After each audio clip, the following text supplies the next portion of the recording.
It's day 5 of YT History Month, and today we're talking about the real origins of policing in America. How it was never about keeping people safe, but about keeping Black people in line. The police as we know them didn't emerge to serve and protect the public. They were created to control and capture enslaved Black people. Slave patrols, which began in the early 1700s, were groups of white men tasked with hunting down runaway slaves, crushing uprisings, and instilling fear in enslaved communities. These patrols had the legal right to break into Black homes, inflict violence, and detain anyone that they deemed a threat. Sound familiar? Because that legacy didn't end, it evolved. After the Civil War, when slavery was abolished, former slave catchers found new roles in law enforcement, particularly in the South.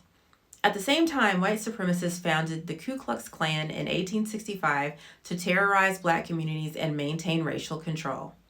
These two forces of whiteness, law enforcement and the Klan, became deeply intertwined. Many police officers were active Klan members, and those who weren't often looked the other way as lynch mobs smirched Black people in the streets. Investigations well into the 20th century have confirmed that Klan members were not just protected by the police, they were the police. Even though today police officers come in all shapes, sizes, genders, and colors, this is why policing is a systemically racist institution, rife with implicit bias. Law enforcement agencies across the country right now have been exposed for harboring officers with ties to white supremacist groups. The FBI has repeatedly warned about this infiltration, but systemic racism in policing isn't just about a few bad apples. It's about the very foundation of the institution.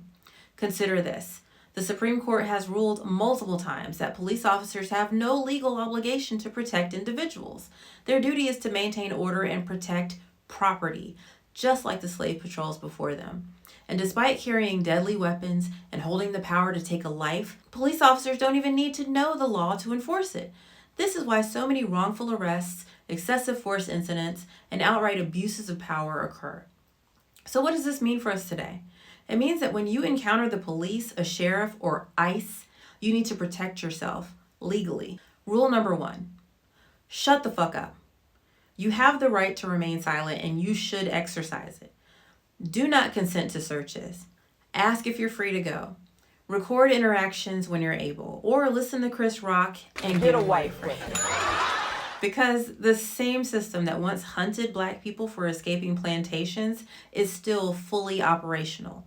It just wears a badge now.